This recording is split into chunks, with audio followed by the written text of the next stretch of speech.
মেমারি গ্রামীণ হাসপাতালে ওপিডি বিভাগে 24 লক্ষ টাকা ব্যয়ে আধুনিকরণের শুভ সূচনা করলেন পূর্ব বর্ধমান জেলা সাংসদ ডক্টর শর্মিলা সরকার। এই অনুষ্ঠানে সাংসদ ডক্টর শর্মিলা সরকার ছাড়াও উপস্থিত ছিলেন বন ও ভূমির কর্মদক্ষ নিত্যানন্দ ব্যানার্জি সহ একাধিক বিশিষ্ট ব্যক্তিবর্গ।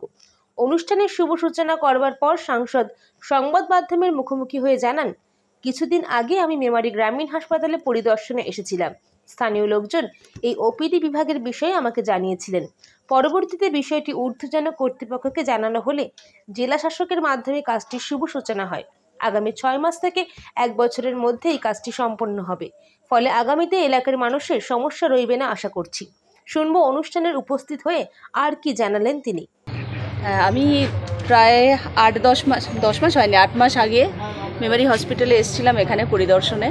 তো তখন এসে দেখলাম যে এখানে আউটডোরের একটু সমস্যা রয়েছে। পুরনো যে বিল্ডিংটা আছে সেখান থেকে যদি একটা নতুন বিল্ডিং করা যায়, এখান থেকে ওনারা প্রপোজাল দিয়েছিলেন।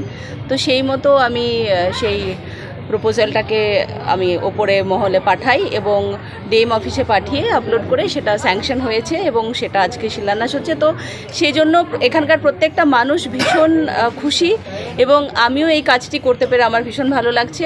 আমরা অপেক্ষা করছি যে এই বিল্ডিংটা তৈরি হতে হয়তো আর 5-6 মাস বা বড়জোর 1 বছরের মধ্যেই আমরা আবার নতুন ওপিডি কমপ্লেক্সে পেশেন্ট দেখা শুরু করতে পারবে এখানকার যারা ডক্টর আছেন। একটা মিটিং থেকে সাব ডিভিশনাল হসপিটালের প্রস্তাব এলো, সে বিষয়ে কতটা আপনি হ্যাঁ, দেখুন, এটা অনেক দিন আগে থেকেই শুরু হচ্ছিল যেটা সাব ডিভিশনাল হসপিটাল যাতে করা যায়, কিন্তু এই সাব ডিভিশনটা নিয়েই বোধহয় একটুখানি এখানকার সমস্যা রয়েছে যে সেটা এদিকে হবে কি অন্যদিকে হবে, নদীর এপারে না ওপারে, সেই সব নিয়ে একটুখানি সমস্যা রয়েছে।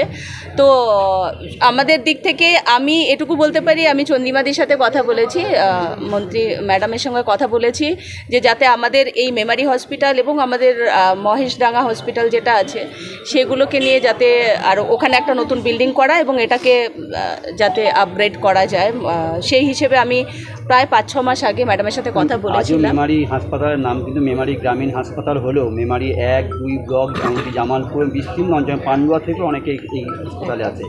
সেই বিষয়ে মানে এইটা মেমারিবাসীর পক্ষ থেকে আমাদেরও সাংবাদিকদের একটা আবেদন থাকবে যে এই প্রস্তাবটি আপনারা যাতে একটু তাড়াতাড়ি করেন এবং যাতে মানুষ সুবিধা পায়।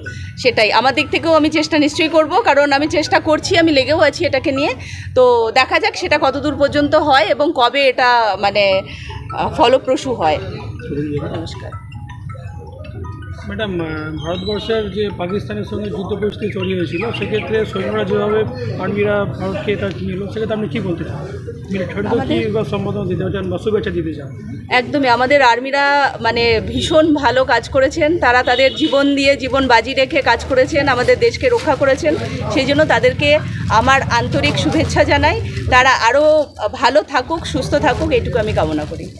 পূর্ব বর্ধমান জেলা পরিষদের কর্মদক্ষ নিত্যানন্দ ব্যানার্জি এলাকার সংসদকে কাছে পেয়ে সাধারণ মানুষের একাধিক সমস্যার কথা তুলে ধরেন তিনি। শুনবো তিনিও কি জানালেন। ডক্টর শর্মিলা সরকার মহাশয়া এসেছিলেন এবং তিনি আজকে এসে মেমারির 2-1টি সমস্যা আপনারাও জানেন দীর্ঘদিন ধরে আছে, সেটা হচ্ছে রেল ওভারব্রিজ। সেখানে একটা মেমারিতে এবং এটি রসুলপুরে রেল ওভারব্রিজের প্রবলেম আছে। ঠিক তেমনি কর্ড লাইনেতে শটডাঙ্গা মোহনপুরে সেখানেও একটি প্রবলেম আছে এবং কানাইডাঙ্গা এবং পূর্ব চাঁচায় এখানেও একটি প্রবলেম আছে। এই সমস্ত বিষয় নিয়ে তিনি রেল ডিপার্টমেন্টকে আজকে চিঠি দিলেন। তার চিঠি দেওয়ার সাথে সাথে আমরা সেটিকে মেল করে দিয়েছি। আর তিনি প্রজেক্ট ডিরেক্টর NH2, আপনারা জানেন যে পালসি স্টেশনের উল্টো দিকে যে স্বস্তিপল্লী গ্রাম গত বর্ষাতে বন্যা বিধ্বস্ত হয়ে গিয়েছিল। কারণটা কি? NH-এর ওভারব্রিজ হয়েছিল, তলাতে NH-এর যে হাই রোড সেখানে স্বস্তিপল্লীর জল যে জিটি রোডের তলা দিয়ে কালভার্ট হয়ে ধুলি নদীতে নামত সেটি বন্ধ করে দিয়েছে।